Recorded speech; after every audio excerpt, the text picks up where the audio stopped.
আল্লাহ নবী সাহাবা আবু সালমা কথাটা শুনে মদিনা মসজিদে নববী শরীফে সাহাবায়ে কেরামদের সঙ্গে একত্রিত হয়ে বসবাস করতে লাগলো। উম্মে সালমা কারাগারে বন্দী, বাচ্চা কোথায় রয়েছে উম্মে সালমা জানে না।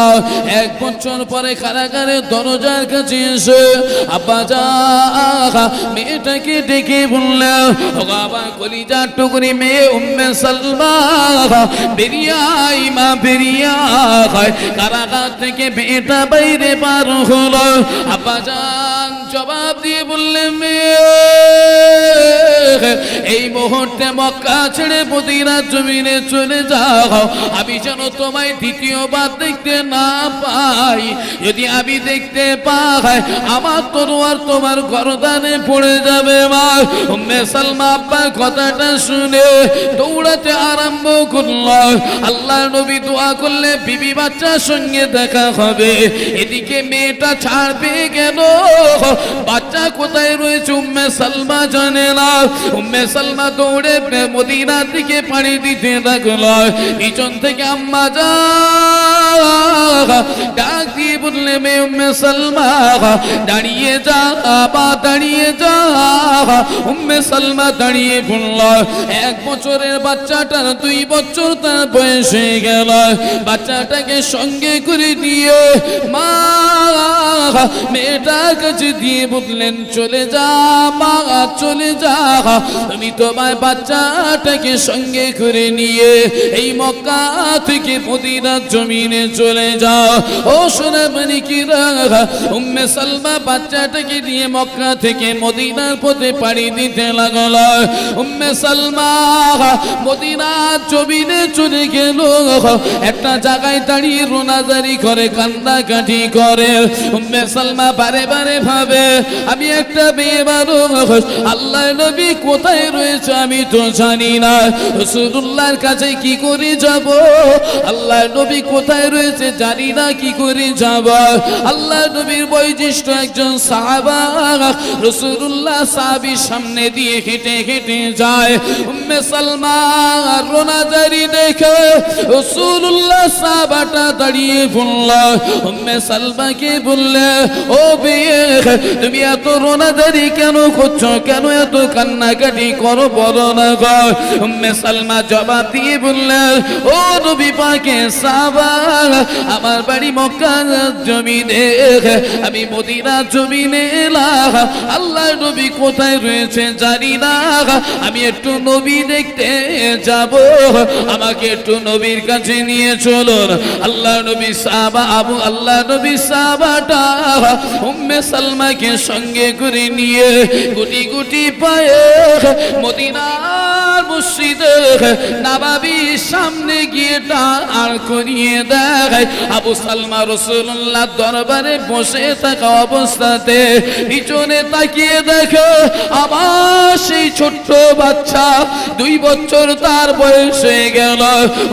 আবু সালমা আল্লাহর নবীকে বললেন, ইয়া রাসূলুল্লাহ, বাচ্চা যদি আমার হয়, সঙ্গে যে মহিলাটা আছে ওটা আমায় বিবি। আল্লাহর নবী বললেন, ও বাবা আবু সালমা, আর দেরি করো না বাবা, জলদি করে বিবি বাচ্চার সঙ্গে দেখা করে নাও। আল্লাহ নবী সাহাবা আবু সালমা আল্লাহ নবীর দরবার ছেড়ে গুটি গুটি পায়ে বিবি বাচ্চার সঙ্গে দেখা করার জন্য বাইরে চলে এলো। বিবি চোখ দুটি বন্ধ করে নিয়ে বললেন, ও প্রাণের স্বামী, আপনি মদিনা মসজিদে নববী শরীফে আবারও চলে যান, একটা বার আল্লাহর নবীকে আমার কাছে পাঠিয়ে দেন। জোরে বলুন, ও আমার স্বামী, আপনি মদিনার মসজিদে নববীতে চলে যান, একটাবার আল্লাহর নবীকে পাঠান। 1 বছর পরে বিবি বাচ্চার সঙ্গে দেখা হচ্ছে, স্বামীর দেখে চোখ বন্ধ করল আর নবী দেখতে চাইছে। সাহাবা আবু সালমা মদিনার মসজিদে নববীতে গেল, গিয়ে বললেন, ইয়া রাসূলুল্লাহ, আমার বিবি আমাকে দেখে চোখ বন্ধ করে নিয়েছে, আপনাকে দেখার জন্য পাগল। আল্লাহর নবী কথাটা শুনে গুটি গুটি পায়ে মদিনার মসজিদে নববীর বাইরে চলে এলো। উম্মে সালমাকে দেখে বললেন, ও মেয়ে, তুমি এত কাঁদছো কেন মা? উম্মে সালমা জবাব দিয়ে বললেন, ইয়া রাসূলুল্লাহ, আমার গোটা চেহারায় কোথাও কোনো চামড়া নাই, গোটা চেহারাটা ঘায়ে ভরা।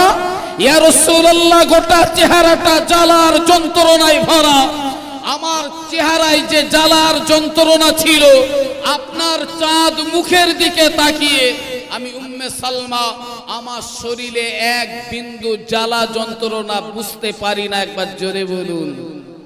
ও বাপ, সারাদিন কাজ কাম করে বাড়ি এসে বাড়ির দরজায় নবী দেখতে যায় নাকি? হ্যাঁ, নবী সাহাবারা কষ্টেই পড়লে কার কাছে যেত? নবী দেখতে যেত, কষ্টগুলো হালকা করার জন্য।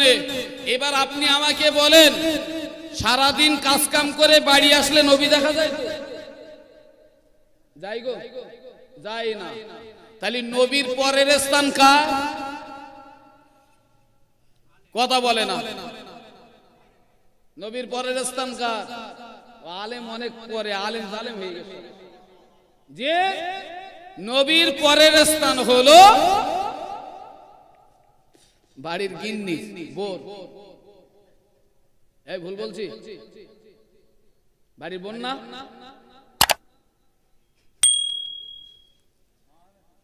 কার? আমার ভুল হয়েছে? ভুল হয়নি, ভুল জায়গা হবেন। বাড়ি গিয়ে দেখো, খেলা শুরু হবে। বাড়ি আল্লাহ নবীর পরের স্থান বাড়ির গিন্নির বললাম আমি, আর আপনারা বলছেন বাপ মা। আপনাদের কথায় আসি। আচ্ছা, ওই দুঃখ কষ্ট মুসিবতের ভিতর দিয়ে বাড়ি আসলি ছুটি কার কাছে আগে? কার কাছে ছুটি? কথা বলেন। বাড়ির গিন্নির কাছে ছুটি। তোমার উচিত ছিল তো, নবী বললেন আমার পরের স্থান পিতা মাতা, তাদেরকে রেখেছি পদদলিত, আর বাড়ির গিন্নিরে দিয়েছি হাইলাইট, তাই না? ইসলাম তো তুমি তৈরি করলে। নবী বললেন আমার পরের স্থান হলো পিতা মাতা। ও খোকা, তোমার জানা নাই, তুমি তেতুলিয়া বাজারে গেছো, বাড়ি আসার কথা ছিল তোমার রাত 8টায়, তুমি 8টায় বাড়ি ফিরতে পারোনি। 8টায় যখন না ফিরোছো, তোমার বাপ আর মা বারান্দার একবার এ মাথায় আর একবার ও মাথায় দৌড়েছে, আমার কোচির কিছু হলো নাকি, তাই তো নাকি? আর বাড়ির বউ মুখ উচ্চেতে বসে রয়েছে, মাল বাড়ি আসুক আগে, দেখা হবে কোনে গেছে। রাত 11টায় রাত 11টায় সন্তান বাড়ি এলো।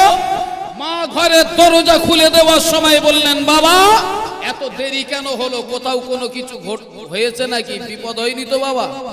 কি বলেছে? বিপদের কথা খোঁজলেছে কে? মা। দরজা খুলে দিয়ে মা বলছেন, বাবা বিপদ টিপদ হয়নি তো বাপ? এত দেরি হলো কেন? এইবারে মারে বলছে, সব মারে সরিয়ে দিয়েছে, ঘরের দরজায় যাচ্ছে, মাল কেঁচো। চিন্তা করতে, গে কি বলবো, গে কি বলবো, কেঁচো ঢুকতে। যদিও গেল, যাবার পরে মনে ছিল আর বলিস বিপদ ঘটে গেছে, গলায় আর সাউন্ড, মালের যেন সর পড়ে গেছে। আর মারবেরি বলতে, সব এখন জ্বালাস না, সব। তাহলে দাম কার? মা বাপের না বউ? খোদা গজব আঙ্গা দেবে না তার গা দেবে? হ্যাঁ, খোদা গজব আমাদের দেবে না তাদের দেবে? যে বাপ মা চাতক পাখির ন্যায় চেয়ে রয়েছে সন্তান কখন ফিরে আসবে, আর সেই সন্তান বাড়ি এসে বাপ মার উপরে রোগ করে বোরকা থেকে কেঁচো হয়ে গেছে। তুমি কে গো? হাদিস তৈরি করেছো। নবী সাহাবা সাহাবীরা দুঃখ কষ্ট মুসিবতের ভিতর দিয়ে নবীকে দেখতে ছুটে যেত, আর এ জাতি দুঃখ কষ্ট মুসিবতের ভিতর দিয়ে লাভারের কাছে ছোটে, বাড়ির গিন্নির কাছেও যায় না। সব কটলাইন যুক্ত, বেশি রকম। হাইরে পোড়া কথা। আল্লাহ নবী সাহাবী উম্মে সালমা আল্লাহ নবী বললেন, ইয়া রাসূলুল্লাহ আপনার দিকে তাকিয়ে সব ভালো হয়ে গেছে। আল্লাহ নবী কথাটা শুনে গুটি গুটি গুটি গুটি পায়ে মদিনার মসজিদে নববী শরীফে আবার চলে গেল। আবু সালমাকে ডেকে বললেন, ও বাবা আবু সালমা, আজ একটা বছর হয়ে গেল, বিবি বাচ্চা বাচ্চা ছাড়া সন্তান এক জায়গায় ছিল, বিবি আর এক জায়গাতে ছিল, তুমিও আর এক জায়গাতে ছিলে বাবা। ওগো বাবা আবু সালমা, আজ থেকে আর আমার সাহাবাদের সঙ্গে থাকতে হবে না। আমি রাসূলুল্লাহ তোমাদের জন্য একটা ঘর ঠিক করে দিলাম। ওই ঘরের ভিতরে বিবি বাচ্চাটাকে নিয়ে চলে যাও। আল্লাহ নবী সাহাবা আবু সালমা রাসূলুল্লাহ থেকে দেওয়া ঘরের ভিতরে বিবি বাচ্চা নিয়ে সবে মাত্র গেল। ওগো সোনামানিকেরা, ভালো করে কথাটা বোঝার চেষ্টা করো। আল্লাহ নবী দেখে দেওয়া ঘরের ভিতরে বিবি বাচ্চা নিয়ে আবু সালমা সবে গেল। হঠাৎ করে রাসূলুল্লাহ মদিনার মসজিদে নববী শরীফে যুদ্ধের দামামাটা বাজিয়ে দিল। এখনো ঘরে গিয়ে বিবি বাচ্চার সঙ্গে প্রেম ভাব হলো না, এখনো ঘরে গিয়ে বাচ্চার সঙ্গে আদর করা হলো না। রাসূলুল্লাহ যুদ্ধের দামামা বাজিয়ে ফেলল। প্রশ্ন আপনাদের কাছে, আবু সালমা ওই যুদ্ধেই যাবে না পরের যুদ্ধেই যাবে?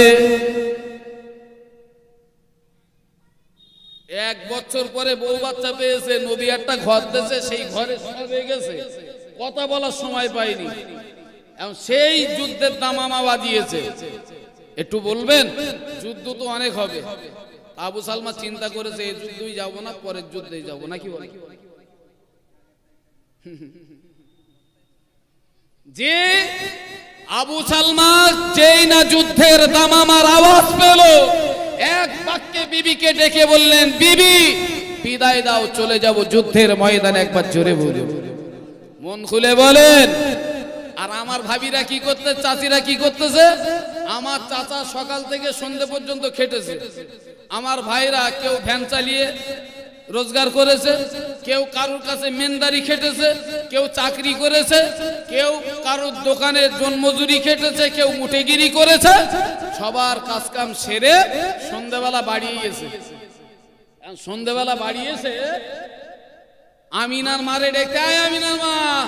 তাহলে কি হয়ে, তাহলে সে ওই পাড়ায় সভা হচ্ছে, কি করি বলতেন, যাবো না শোবো।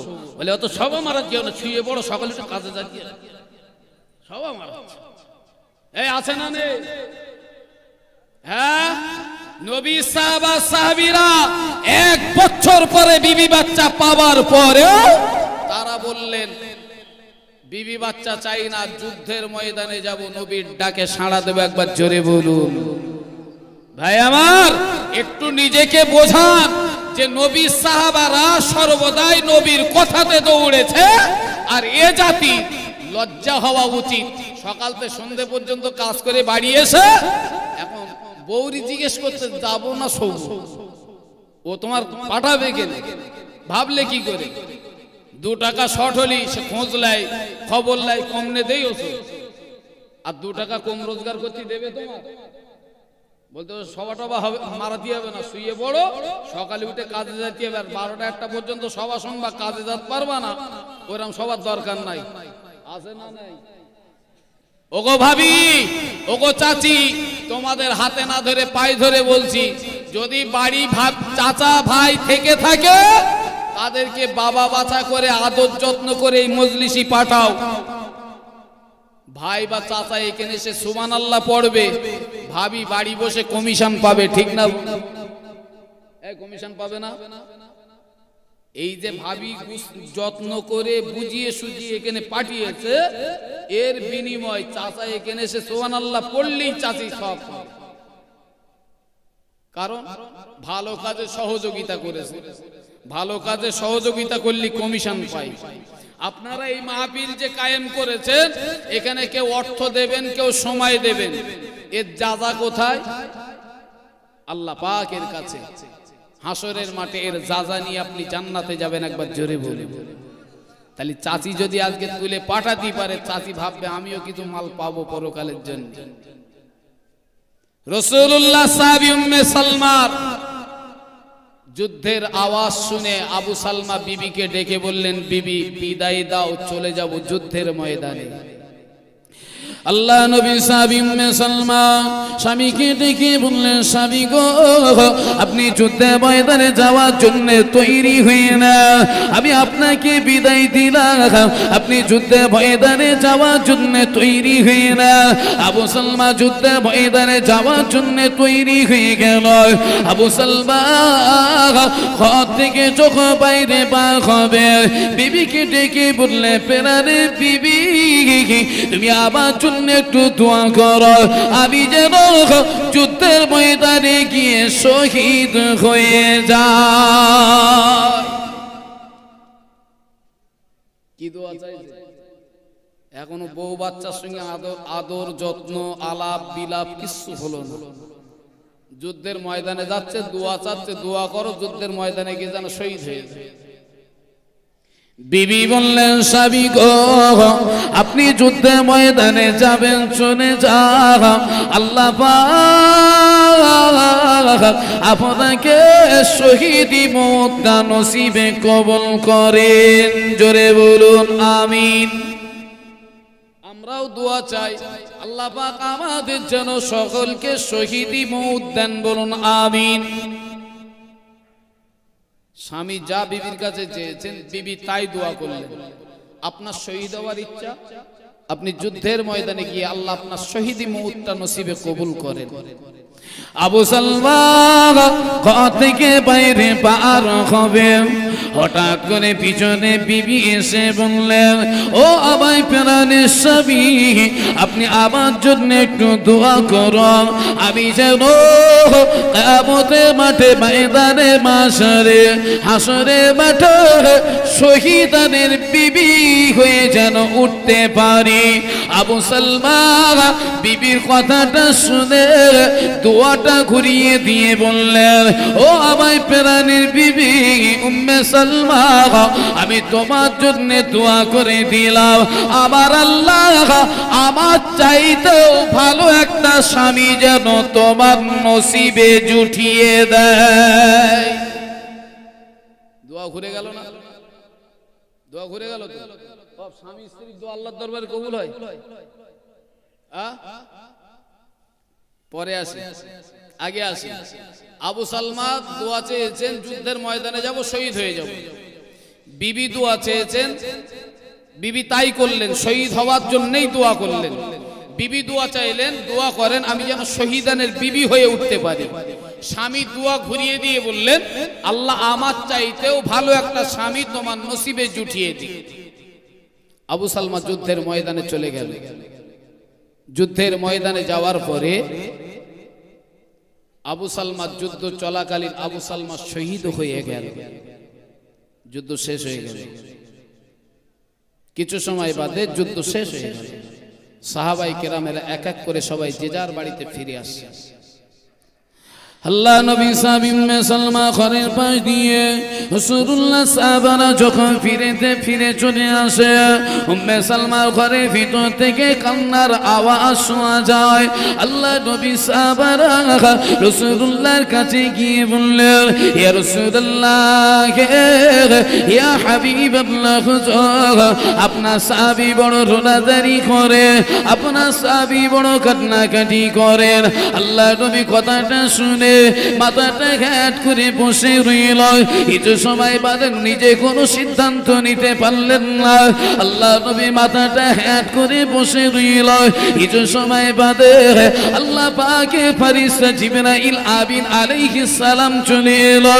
ইয়া রাসূলুল্লাহ, ইয়া হাবিবাল্লাহ, আল্লাহ পাক আমাকে পাঠিয়েছে। আল্লাহ পাক আবু সালমা বিবির জন্য দোয়া করেছিল, আমার চাইতেও ভালো একটা স্বামী যেন তোমার নসিবে হয়। আমার আল্লাহ আবু সালমার দোয়াকে আল্লাহ কবুল করে নিয়েছে গো। আল্লাহ নবী কথাটা শুনে রাসূলুল্লাহ মাথাটা উঁচু করল। রাসূলুল্লাহর জামায় হযরত আলী রাদিয়াল্লাহু আনহুকে ডাক দিয়ে বললেন, ওগো বাবা আলী, জলদি করে চলে এসো। ওগো বাবা আলী, আমার সাহাবীর বাড়িতে চলে যাও। আমার সাহাবীর কান্না আমি রাসূলুল্লাহ, আমার আল্লাহ সহ্য করতে পারে না। জোরে বলো। আমার সাহাবীর বাড়ি গিয়ে উম্মে সালমার কানতে বারণ করো, যদি কান্না বন্ধ না হয় তুমি তোমার বিয়ের প্রস্তাবটা দিয়ে দাও। একবার জোরে বলুন সুবহানাল্লাহ। যদি মেনে নেয় তাকে বিয়ে করে স্ত্রীর মর্যাদা দিবে। আল্লাহ নবী বললেন জামাই আলীকে, জামাই আলী চলে গেল। উম্মে সালমার ঘরের দরজার কাছে গিয়ে উম্মে সালমাকে ডাক দিয়ে বললেন, নবী সাহাবী উম্মে সালমা আপনি কাঁদবেন না, আপনার স্বামী তো আর ফিরে আসবে না। আপনি যদি আপনার স্বামীর শোকে শোকাহত হন, আমি আলী আপনাকে বিয়ে করে স্ত্রীর মর্যাদা দিতে চাই। একবার জোরে বলুন সুবহানাল্লাহ। স্বামী কি দোয়া করলো? আমার চাইতে ভালো স্বামী যেন হয়। একটু ভালো করে আমায় বোঝাবে। রাসূলুল্লাহ দুনিয়াতে 10 জন সাহাবার জান্নাতের সার্টিফিকেট দিয়েছিলেন, তাই তো নাকি? শুনেননি? 10 জন সাহাবাকে জান্নাতের সার্টিফিকেট দিয়েছিলেন, কিন্তু আবু সালমা সেই 10 জনের মধ্যে নয়। আল্লাহর নবীর ঘোষিত জান্নাতি সাহাবা আবু সালমা নয়, কোন সাহাবা ছোট নয়। আল্লাহর নবী বললেন as-সাহাবী কান-নুজুম, আমার এক একটা সাহাবা নক্ষত্র সমতুল্য। একবার জোরে বলুন সুবহানাল্লাহ। তার ভিতরে স্বামী দোয়া করে বললেন আমার চেয়ে ভালো স্বামী যেন হয়। ভালো স্বামী হয় যখন দোয়া করেছে, দোয়া আল্লাহর দরবারে কবুল হয়েছে না হয়নি? জিবরাইল এসে খবর দিয়ে বলে গেছেন আল্লাহ কবুল করেছে। ও বাপ, এবারে একটু আমায় বোঝান না, এই এটা ভোঁসপাড়ার মা চাচি ভাবিরা বিরাট ভালো, এর গা স্বামীর গা প্রতি জীবনে কোনো বদদোয়া টদদোয়া করে না। তবে আমাদের ওই দিকে, আমাদের সেই বেড়াচাবার ওদিকে যদি একটু ঝামেলা টামেলা হয় না, দেখেছি বলে এত লোকের মাথায় বাস পড়ে, তোমার পড়ে না। বলে এত লোক গাড়ির তলায় যায়, তুমি যাতে পারো না। আছে না সমাজে? আছে না এরকম কিছু কিছু জাত আছে। এখন ভাই বউ তার স্বামীর জন্য দোয়া করতেছে, বাস পড়ুক, গাড়ির তলায় যা, খাই হয়ে যা, বের গিয়ে পড়, কত দোয়া। আহারে কি সুন্দর দোয়া বলেন। আবার ভাবির বাপের বাড়ি দেখা যাচ্ছে এখান থেকে হাড়োয়ায়, এখান থেকে একটা গাড়ি বেড়াচাপা, এখান থেকে একটা গাড়ি ধরে তার বসিরহাট, বসিরহাট থেকে আর একটা গাড়ি ধরে বেড়াচাপা, বেড়াচাপাতে আর একটা গাড়ি ধরে হাড়োয়া। 3-4টে গাড়ি পেলে যে যাবে, তা ভাবি ভাই দিয়ে এসে বলতে, এই দেখো বাপের বাড়ি অনেক দূরে যাচ্ছি, তো তা তুমি একটু দোয়া করো যেন ভালোভাবে যাতে পারি, আবার ভালোভাবে আসতে পারি। তা ভাবি ভাই তখন দোয়া করতে বলতে, যাচ্ছি যার যেন ফিরতি না হয়। কি বলতে?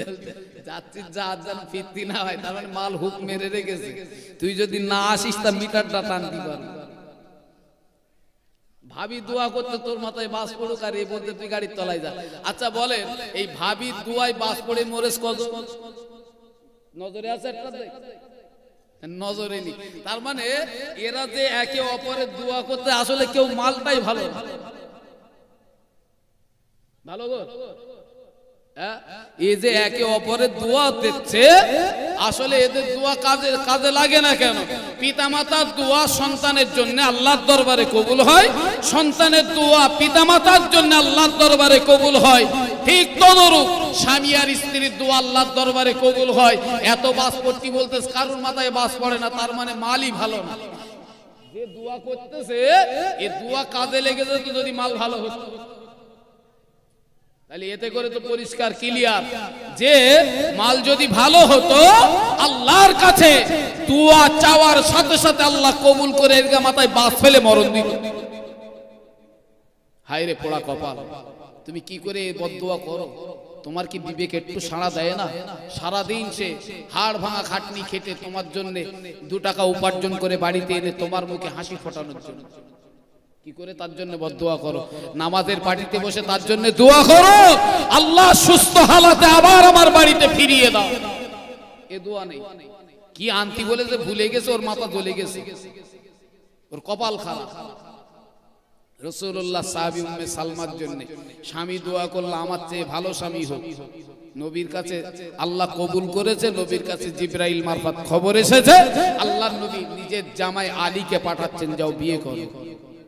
আল্লাহ নবী জামাই রাসূলুল্লাহ প্রিয় জামাই হযরতে আলী রাদিয়াল্লাহু আনহু বিবি আল্লাহ নবী জামাই আলী রাদিয়াল্লাহু আনহু উম্মে সালমা ঘরের দরজার কাছে গিয়ে বললেন, উম্মে সালমা বললেন নবী জামাই আলী বেরিয়ে যা, আমি আর বিয়ে করব না, আমার বিয়ে করার ইচ্ছা আর নয়।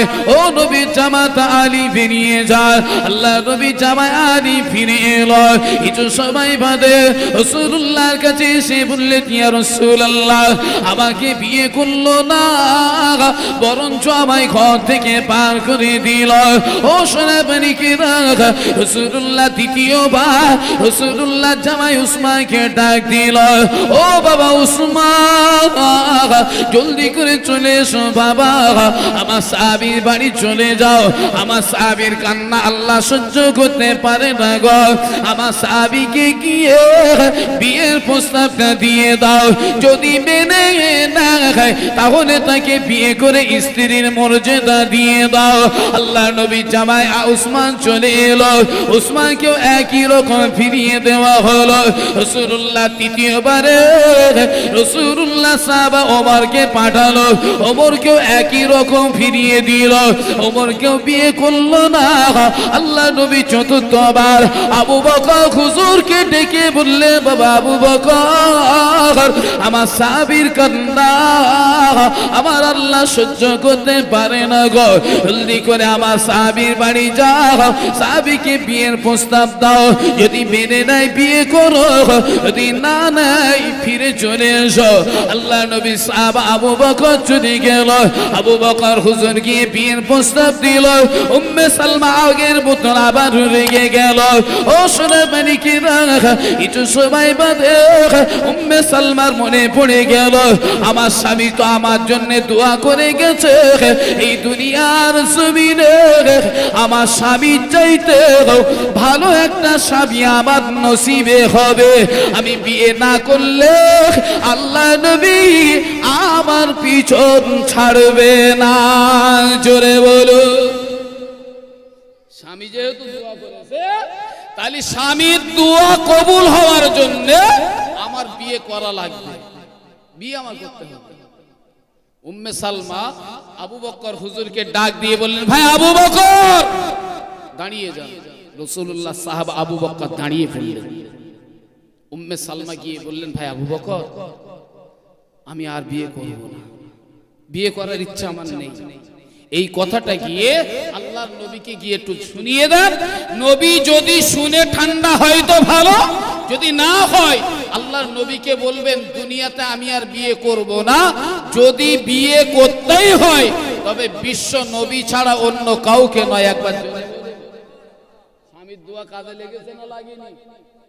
হ্যাঁ, আর আমরা দোয়া করতে বলতে যাচ্ছি যা ফিট ফিট, হ্যাঁ বলি ফিতরি না হয়, তাই তো নাকি? এ কোন দোয়া?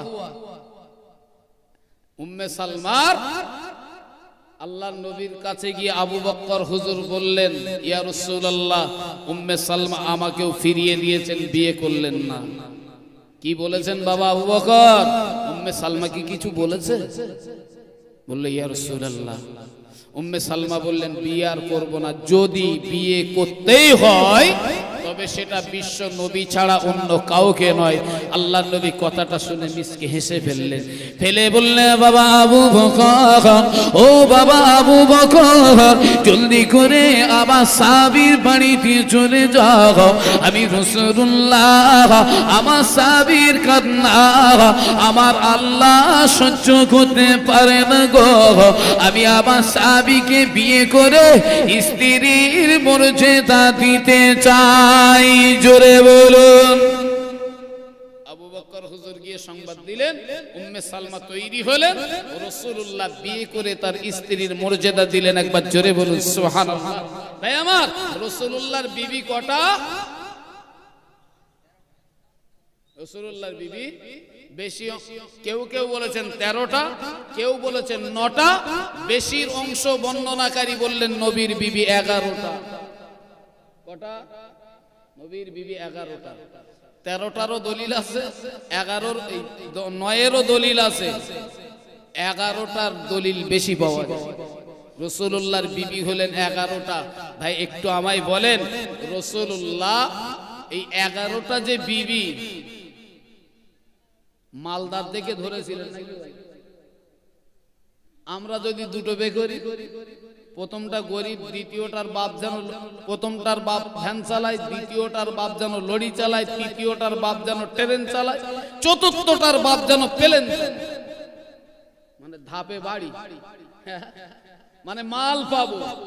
নবী আমার 11টা বিয়ে করলেন, অসহায়দের পাশে দাঁড়ালেন, অসহায়দেরকে রাস্তা থেকে তুলে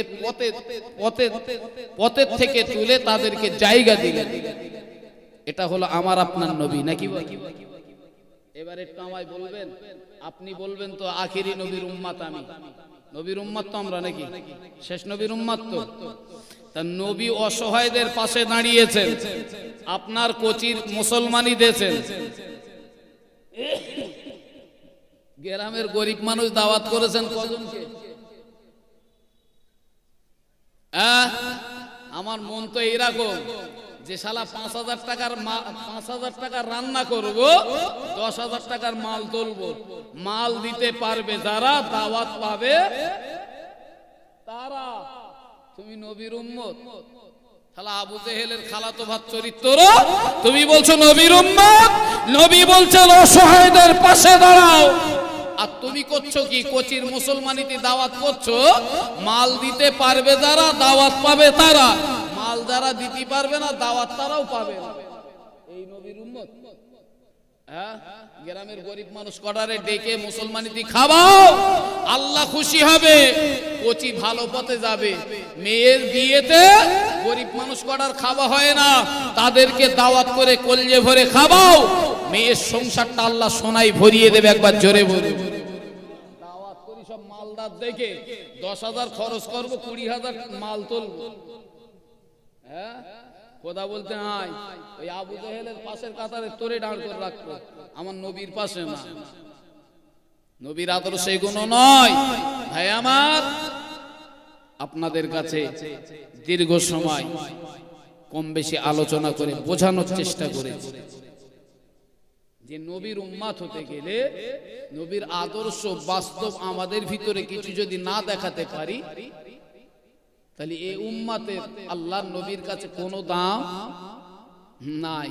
ভাই যদি প্রশ্ন করি যে আপনি বলছেন আমি উম্মতি মুহাম্মাদি, আমি যদি বলি আপনি কি করে মুসলমান হলেন, আপনি বলবেন হুজুর আমার বাপ 4.5-5 বছর বয়সে হাজাম দেখে এনে নুনুর আগা কেটে দিয়েছে, তাতে আমি মুসলমান।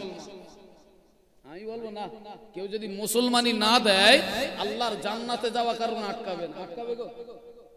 হ্যাঁ, বাট্টি চামড়া যদি না কাটে এর জন্য আল্লাহর জান্নাতে যাওয়া আটকাবে না। এটা তো ইব্রাহিম নবীর সুন্নাত। ওই বাট্টি চামড়াটা ক্ষতির কারণ, যার জন্য কেটে বাদ দিতে হয়।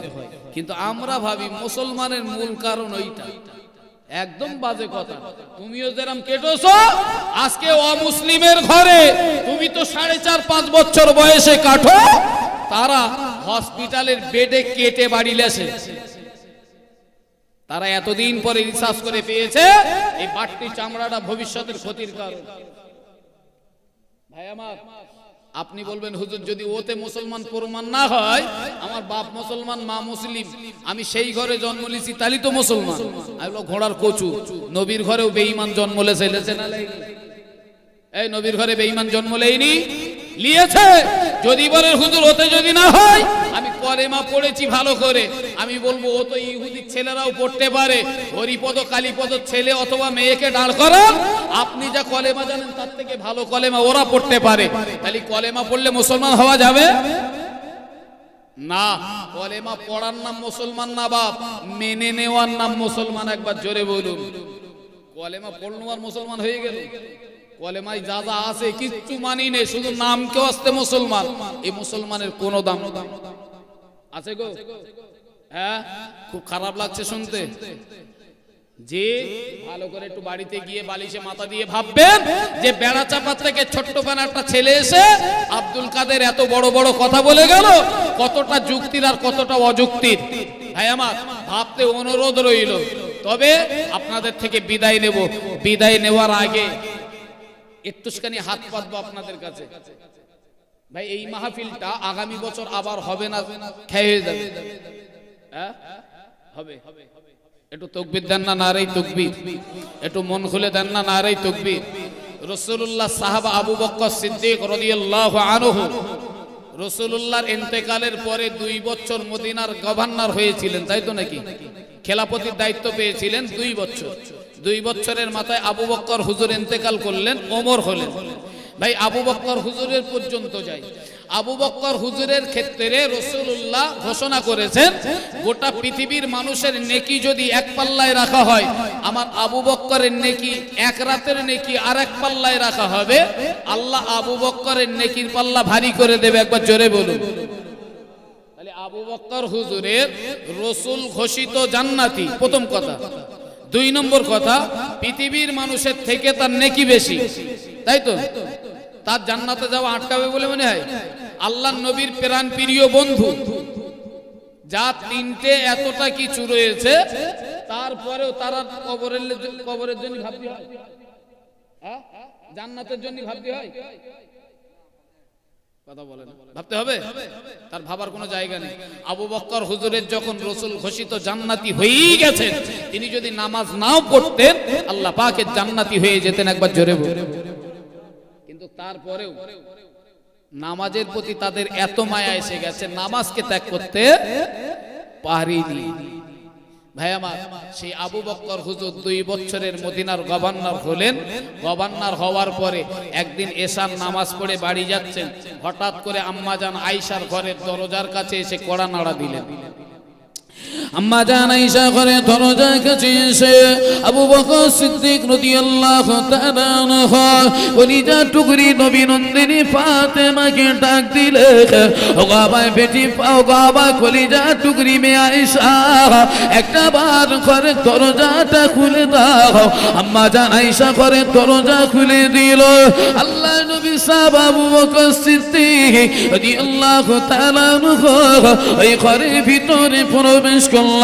মেয়েটাকে পাশে বসালে, ও আবাই কলিজা টুকরি বে আয়েশা, আমি আবু বকর তোমার কাছে এসেছি গো মা, আমি একটা ওসিয়াত করে যাব। ও বে আয়েশা, আমার ইন্তেকালের পরে আমার একটা ওসিয়াত তোমাকে পালন করতে হবে মা। আম্মা জান আয়েশা সিদ্দিকা রাদিয়াল্লাহু তাআলা আনহা আব্বা জানকে ডেকে বললেন, আব্বা জান, আপনি আমার কাছে কি ওসিয়াত করবেন বলুন না। আম্মা জান আয়েশা যেই না বললেন, আবু বকর হুজুর বললেন, ও বেটি, ও বেটি আয়েশা, আমি আবু বকর মারা যাব, আমি আবু বকর চলে যাব, আমি আবু বকর বিদায় নেব মা। ও বে আয়েশা, আমি আবু বকর কিছু টাকা জোগাড় করে রেখেছি গো মা, এই টাকাখানা দিয়ে আমাকে আবার ইন্তেকালের পরে আমার কাপড়ের কাপড়টা কিনে নেবে। ও বে আয়েশা, না না, ওই টাকা দিয়ে কাপড়ের কাপড় কেনা লাগবে না, আমি তোমার কাছে ওসিয়াত করে যাব মা, ওই কাপড়ের টাকাটা আল্লাহর রাস্তায় সাদকা করে দেবে। আমি আবু বকর কবরে শুয়ে শুয়ে কিয়ামত পর্যন্ত তার সওয়াবখানা পেতে থাকবো। জোরে বলো।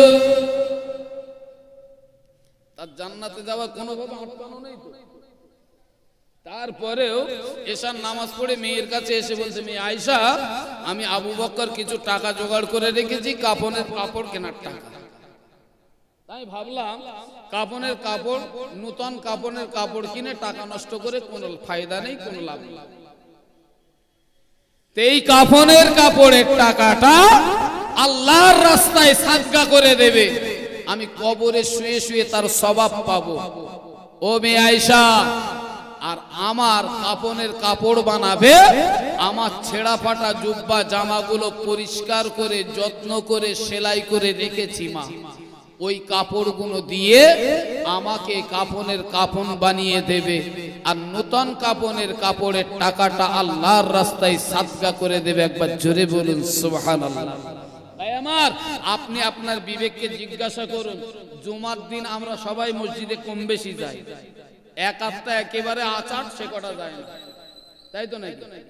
একেবারে আচার, নইলে বাকি ওয়াক্তীয় নামাজে না গেলেও জুমার দিন যায়। এই যে জুমায় যাচ্ছে, ইমাম সাহেব 2 রাকাত ফরজ নামাজ হয়ে গেছে, সব নামাজগুলো নামাজ ফরজ নামাজ হবার পরে সব নামাজ শেষ করে বাড়ি আসে 3 ভাগের 1 ভাগ আর 2 ভাগ মানে কোর্টে কেস খেয়ে রয়েছে, তাই একটু হাজিরা দিতে যাইতে না গেলে যদি আবার ফাইন টাইন জরিমানা হয়, তাই হাজিরা দিই মালসু পাঠান। ভাই আমার, অনুরোধ করে যাচ্ছি আপনাদের, নামাজটা আদায় করবেন, সম্পূর্ণ শেষ করবেন। শেষ করে পেটে আল্লাহ কত টান দিয়েছে জানি না, আমার কত রাত কি রাত খাওয়া হয় না, অসুবিধা হয় না, আল্লাহ ভালো রেখেছে। যে জুমার নামাজটা পড়ে ওখান থেকে সোজা একটু বাপমার কবরের কাছে যান, আপনার বাড়ির যে একটা ছোট্ট কোচি আছে না, ওর হাতটা ধরে নিয়ে যাবে, ওই কোচিকে পাশে দাঁড় করিয়ে রেখে কবরের কাছে, আপনি কিচ্ছু জানেন না, গোল্লাস কিছু বলতেও পারেন না, শুধু গিয়ে হাত তুলে বলেন, আল্লাহ আমার বাপ মা আমার জন্য খুব কষ্ট করেছে, আমার বাপ মার কষ্ট দিও না। এই বুঝতে গোদা বাংলা দোয়া, গোদা বাংলা দোয়া, কোন আলেম ভাড়া করা লাগবে না। জুমার নামাজ পড়ে বাপ মার কবরের কাছে যাও, গিয়ে বল, আল্লাহ আমার বাপ মা আমার জন্য খুব কষ্ট করেছে, আমার বাপ মারে যেন তুমি কষ্ট দিও না, আল্লাহ তুমি আমার বাপ মারে ভালো রাখো। গোদা বাংলায় দোয়া করে ওখান থেকে বাড়ি এসে কলজেই দাও, কাজে আসবে। যদি তা না দাও আপনার জীবনটা বেকার হবে। ভাই আবু বকর হুজুরের জীবনটা আল্লাহর জান্নাতে পার করে দিচ্ছেন। সেই আবু বকর হুজুর তার নিজের কিয়ামত পর্যন্ত কবরে সওয়াব যাওয়ার জন্য নিজের কাজ নিজে কিছু করে যাচ্ছেন, যে কাফনের কাপড়ের টাকাটা আল্লাহর রাস্তায় দিয়ে গেলাম, সওয়াব পাবো। আপনার সন্তানেরা আপনার জন্য কি করবে আপনি নিজেও জানেন না, জানেন গো? মরার পরে চোখ বন্ধ করলি ও আর ফিরেও তাকাবে কিনা সন্দেহ আছে। তাই আমি আপনাদের এই ছোট্ট একটা মজলিসের ভিতরে আপনাদের কাছে আল্লাহর নবী 10 জন সাহাবাকে জান্নাতের সার্টিফিকেট দিয়েছেন, তাই তো না? কজন সাহাবা? 10 জন। আমি সেই 10 জন ব্যক্তির কাছে আবু বকর হুজুর যেমন একটা কাফনের টাকা আল্লাহর রাস্তায় দান করে দিয়ে তিনি কবরবাসী হয়েছে, আমি সেই 10টা ভাইকে চাই যে 10টা ভাই মানে একটা করে কাফনের কাপড়ের টাকা, মানে বর্তমানে 16-17 হতে পারে, কত একটা কাফনের কাপড়ের টাকা কত হবে? একটা ধার্য করে দাও, নইলে বাবুরা 1500। মাশাআল্লাহ, আমার বাবু দেবেন একটা কাফনের কাপড়ের টাকা, আল্লাহ তার দানকে কবুল করেন। আল্লাহ যে আশা দিয়ে দান করেছে আল্লাহ তার আশাকে কবুল করে নেন, বলুন আল্লাহুম্মা আমিন। রাসূলুল্লাহ সাহাবাদের সঙ্গে আল্লাহ পাক জান্নাতে যাওয়ার তৌফিক নসিবে কবুল করুক, বলুন আমিন। আরেকটা ভাই বলেন, চট জলদি 10টা ভাই দান করবেন, আল্লাহ জানে আমি ভালো দান তুলতে পারি না, ওই কেঁদে নেদে চাইতে পারি না, দেয় তাতি যা দেয় আল্লাহ মোটামুটি চালিয়ে নেয়। আমার ওই বাবু কি বাবু ওহেদ বক্সগাজী বাবু, আমার একটা কাফনের কাপড়ের টাকা আল্লাহ তার দানকে কবুল করুন। আল্লাহ যে আশা নিয়ে দান করেছে আল্লাহ তার আশাকে কবুল করে নেন, বলুন আল্লাহুম্মা আমিন। তাড়াতাড়ি বলেন। আমার 8টা ভাই বলেন, আমি নবী পাক যে 10 জন সাহাবা জান্নাতের সার্টিফিকেট দিয়েছে, আল্লাহর নবী সেই সাহাবাদের সঙ্গে যেন আল্লাহ আপনাদেরকে জান্নাতে পাঠান, বলুন আল্লাহুম্মা আমিন। একটু বলেন তাড়াতাড়ি। আর 8টা ভাই একটা করে কাফনের কাপড়ের টাকা। ভাই আবু বকর হুজুরের নেকি কম ছিল না, তারপরেও ভেবেছে আর আমরা নেকি আছে কিনা জানি না, আল্লাহই ভালো জানে। হ্যাঁ, 1 টাকা রোজগার করি তা 2 টাকা ফেড়ে ফেলি, তাই তো না? কথার দ্বারাই, ব্যবহারের দ্বারাই, কাজের দ্বারাই ফাড়ি না। ও বাপ, সন্ধ্যাবেলা এই এলাকায় যত দোকান আছে সুস মাদুলি বড়শি আনতে গেলে দেয়টাই, দেয় না? হায় রে পোড়া কপাল, বলে দেয় না। আচ্ছা ওই যারা ড্রাইভারি 4 চাকা গাড়ি চালায় দেখবেন গাড়ি যখন নিয়ে যায় তখন যেতে গিয়ে একটা যদি সামনে দিয়ে বিড়াল অথবা সাপ পড়ে গাড়িটা থমকে দাঁড় করায়, দাঁড় করিয়ে নীরবতা পালন করে কয়েক সেকেন্ড, একটা কাঁচের গায়ে চিকে মারে, তারপরে গাড়ি ছাড়ে। দেখে নজরে পড়েছে? হ্যাঁ আছে। আচ্ছা, ওই গাছে গাছে দেখা যায় একটা ফেউটি, বডি ছোট, ল্যাজ বড়, আছে না? এর ভিতরে বাচ্চা কাচ্চা নেই, তার উত্তর দেবে কে? আচ্ছা, ওই ফেউটি দেখলি কি করতে হয়? বুকে থুতু দেয় না? এখনকার মাচাচিরা সেই পাই কাটবেন তো, তোমরা চাচারা কি করতে? এখন কার মাথা চলে? কাঠিহাটে বাজারে গেলে কার মাথা দেখা যাবে? মানে সে ছোটবেলায় দেখতো আমার মার মুরগি উঠেছে, মুরগির পিলে উঠেছে, পাশের বাড়ির ভাবিরও মুরগির মার পিলে উঠেছে। এখন ওর পিলের পাই সব লাল সুতো, এর পিলের পাই সব সাদা সুতো, মানে এগুলো আঙ্গা আর ওগুলো ওর গা। তার মানে মানসির বাচ্চা সালে এত নিচেই লেবে গেছে যে মুরগির মতন মিশে যায় কিনা সন্দেহযুক্ত করে তার গা পায়েও কারবেন। আল্লাহ বললেন সৃষ্টি জগতের সেরা হলাম আমরা। একবার জোরে বলেন ভাই। দুটো হয়েছে, এখনো বাকি। একটা শায়রি শোনাবো ইনশাল্লাহ। সমাজে কলা পাওয়া যায়, ওই যখন এক ছাড়া কলা আনে, শ্বশুর আব্বা বাজার থেকে এক ছাড়া কলা এনেছে, ওই কলার ভিতরে একটা জোড়া কলা পাওয়া গেছে। শাশুড়ি আম্মা তাড়াতাড়ি করে জোড়া কলাটা ছিঁড়ে অন্য জায়গায় পাঠিয়েছে, বলে বৌমা খেয়ে নিলে কি হবে? মনে পেয়েছো বাপ? তাহলে আর বেদবার তো দরকার নেই, সব জোড়া কলা খেয়ে বাচ্চা পারো। কোথায় পেলে এই ইসলাম? একটু তাড়াতাড়ি বলেন। আর 8টা ভাই, একটা করে কাফনের কাপড়ের টাকা। একটু তাড়াতাড়ি বলেন, ভাইজানের আসার টাইম হয়ে গেছে। ভাইজানের আসার টাইম হয়ে গেছে, একটু তাড়াতাড়ি বলবেন।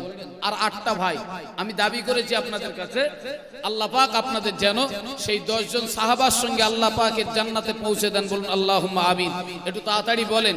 8টা ভাই, একটা করে কাফনের কাপড়ের টাকা। পৃথিবীতে কত টাকা কত দিকে যায় কেউ জানে না। কত টাকা আল্লাহ ফুসকুড়ির পিছন দিয়েও বার করে নেবে, কিন্তু টাকাটা এখানে জমা থাকলে এই রক্তেই যদি একজন ব্যক্তি জীবনে কখনো ভালো হয়ে যায়, নামাজি হয়, মুত্তাকি হয়, সে যতদিন নামাজ পড়বে আপনি কবরে শুয়ে শুয়ে তার সওয়াব পাবেন। কোন ভাই আছেন? একটু তাড়াতাড়ি বলেন। 8টা ভাই। এ সন্ধ্যাবেলা সুষমাদনি বর্ষি দেয় না দোকানদার, বলে কারবার আমার উঠবে চটে, ও ভাই খরিদ্দার, এ গাড়ির সামনে সাপ বিড়াল পারাপার হলে, বলে কি সর্বনাশ হলো রে, আজ কি আছে কপালে, এ কাঁচের গায়ে চিকে মেরে তাই পাড়া কাটাতে হয়, আর মন্ত্র পড়ে গাড়ি ছাড়ো, থাকবে না আর ভয়, এ গেটি চিপ দেখলে পরে বুকে থুতু দাও, আর কবরের দিকে হাত বাড়ালে আঙুল কামড়ে নাও। ঠিক না? এই কামড়ায় না বাচ্চা বাচ্চা? আগে বিরাট কামড়াতো, এখনো এমনও কিছু ভাই আছে কেমড়ে ফেলে। বলে হুজুরিল্লে কবর জিয়ারত করতে বলতে তোর বাপের কবর কোনটা, যদি বলে ওইটা, ঘুরিয়ে এনে গালের মধ্যে একবার চিপ গেলে দিয়ে।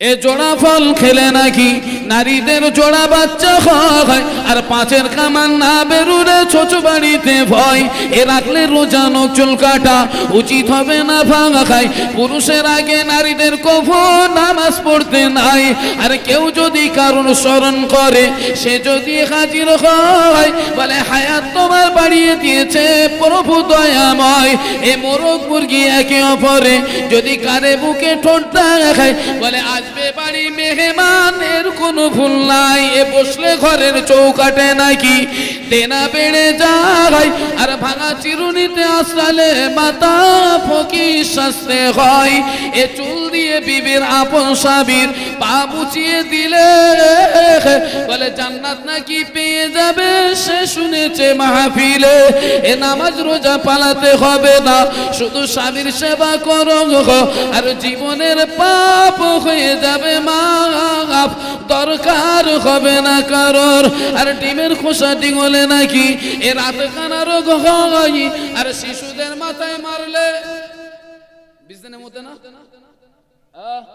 শিশুদের মাথায় মারলে পোষা করবে বিছানায়, এ স্বামী মারা গেলে বিবি জানে না, খুলে ফেলো নাক চাবি, আর নাক ফুল যদি রাখিস নাকে তবে খানে খারাপে যাবি। এ মেয়ের বিয়েতে মায়ের নাকি রোজা রাখতে হয়, আর লাল সুতো হলো নববধূ আর বরের পরিচয়। এ গায়েতে হলুদ দেওয়ার পরে হাতে লাউ লোহার জাতি, আর নইলে বরের লাগবে নজর, হতে পারে ক্ষয়ক্ষতি। জোরে বলো কি বলবেন? সুবহানাল্লাহ বলেন, নাউজুবিল্লাহ বলেন, একটু মন খুলে বলেন নাউজুবিল্লাহ, জোরে বলেন না নাউজুবিল্লাহ। ভাই এখন 8টা ভাই বাকি।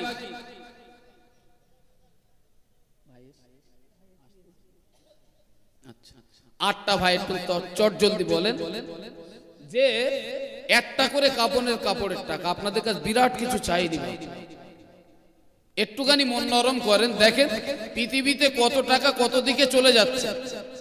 দুটো বাবু দিয়েছে, আর একটুখানি 8 জন বললে আমিও আপনাদের থেকে চলে যাব। আর ভাই আসলে এমনি তো ছেড়ে দেবো, ভাইজান আসছেন সম্ভবত, একটু তাড়াতাড়ি বলে।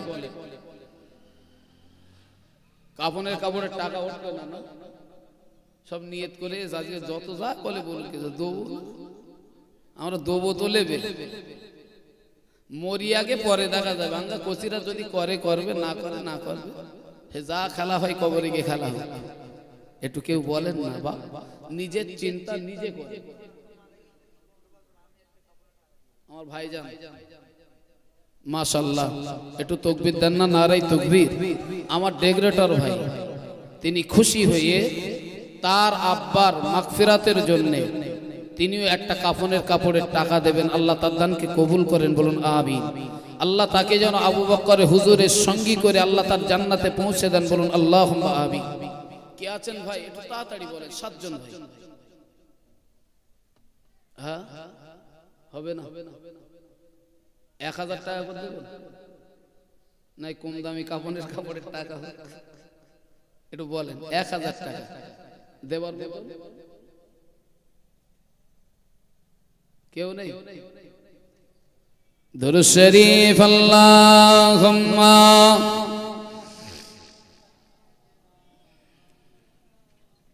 وعلى آل سيدنا ও মা জননী, ও মা জননী গর্ভধারিণী, ও মায় আমি তোমার ছেলে, আর 10 মাস 10 দিন গর্ভে রেখে ও মা কেমনে গেলে ভুলে, রক্তের বাঁধনে অতি যতনে আমি মাকে পেয়েছি,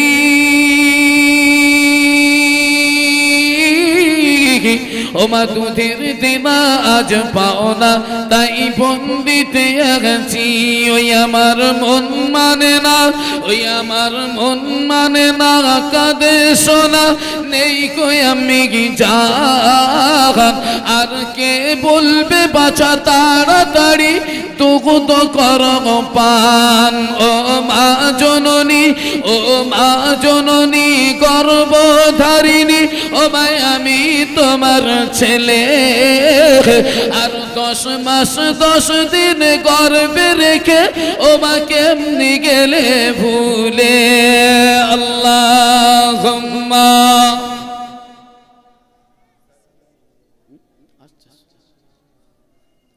وعلى آل سيدنا।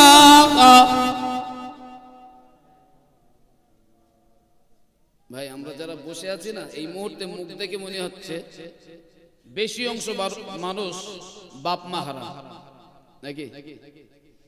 এখানে যে কজন বসে আছি চেহারা দেখে মনে হচ্ছে বেশির অংশ মানুষের পিতামাতা হারা। তারা খুব কষ্ট করে আমাদেরকে বড় করেছেন, না খেয়ে আমাদের খাবিয়েছে। আজকে তারা আপনার কাছে বলছে খোকা আমার না সেই লুঙ্গি ছিঁড়ে গেছে, একটা লুঙ্গি এনে দিস। বলে গো মা কোনোদিন এসে বলেছে কবর থেকে উঠে এসে, খোকা আমার শাড়িটা পেছনের দিকে ছিঁড়ে গেছে, আমার গা হাত পা দেখা যাচ্ছে, খোকা তুই একটা শাড়ি এনে দিস? বলেছে বাপ? একটু ভাবেন না, একটু ভাবেন না। তারা তো আর চাইতে আসে না, তারা খেতে আর আসে না। যে সময় খেতে চেয়েছিল কচি আমি একটু কাতলা মাছের পেটি খাবো, সে সময় না আমরা সেই কাতলা মাছ বের করে মাকে দিতে পারিনি, পুঁটি মাছ এনে দেওয়া হয়েছে, মা তাতেই খুশি হয়েছে। হয়েছে না হয়নি? কোনদিন আবদার করে বলেছে কাতলা মাছ আনিসনি, খাবো না, দূরে নিয়ে যা, সরিয়ে ফেল? বলিনি। বেটার মনে কখনো ব্যথা কষ্ট বাপ মা দিতে পারিনি, কিন্তু বেটা বাপ মার মনে হাজারো কষ্ট দিয়েছেন, তারা মেনে নিয়েছেন। ভাই তারা আজকে কবরের বাসিন্দা, তাদের দিকে তাকিয়ে একটু বলেন না, এই মাহফিলটা আগামী বছর হওয়ার জন্য একটা ভাই বলুন 1000 টাকা দেবেন, তাদের দিকে ভেবে হবে না? না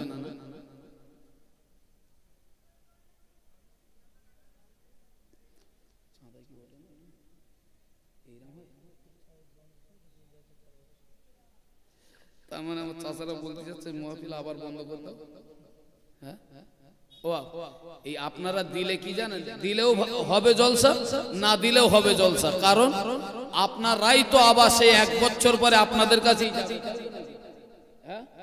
1 বছর পরে আপনাদের দ্বারস্থ আবারও হবে ভাইয়েরা। কিন্তু এই যদি তোলা থাকে, এদের মনের একটু বুক বলটা বেড়ে থাকে যে হ্যাঁ এতটা টাকা আছে আর এতটা মোটামুটি জোগাড় করলে আমার কাজ কমপ্লিট হবে, তাই তো? না, এই সাহসের জন্য, মনের কাছে সাহসটা বাড়িয়ে রাখার জন্য এদের এই চাঁদাটা তোলা। একটা ভাই একটু বলেন 1000 টাকা দেন, যাতে এই বাচ্চাগুলো যে উদ্যোক্তা নিয়েছে এই উদ্যোক্তাটা আরো যেন বড় হয়। তা না হলে এরা যদি বিগড়ে যায়, এই হিতি বিপরীত ঘটবে, অন্য কিছু হবে, তাই তো নাকি? তাহলে আমরা ভালো কাজের দিকে তাদেরকে এগিয়ে দিই, যেহেতু তারা একদম জওয়ান বয়স, আল্লাহ তাদের ইসলামের কাজ তাদের দ্বারাই বেশি বেশি করিয়ে নেন, বলুন আল্লাহুম্মা আমিন। একটু বলেন ভাই কে আছেন 1000 টাকা দেবেন? আমার এই ভাইজান আনারুল গাজী 1000 টাকা, জোরে বলুন মারহাবা। আল্লাহ তার দানকে কবুল করুন। আল্লাহ যে আশা নিয়ে দান করেছে, আল্লাহ তার আশাকে কবুল করে নেন, বলুন আল্লাহুম্মা আমিন। আর একটা ভাই বলেন, 1000 টাকা। আল্লাহ কোরআন শরীফের ভিতরে বললেন ও খলাকনাকুম আজওয়াজা, আমি আল্লাহ সবকিছু জোড়া জোড়া বানিয়েছি। আর এখানে 1000 টাকা বিজোড় থাকবে কেন? ওদিকে সেই কাপড়ের কাপড়ও বিজোড় হয়ে গেছে। আর একটা ভাই একটু বলেন না।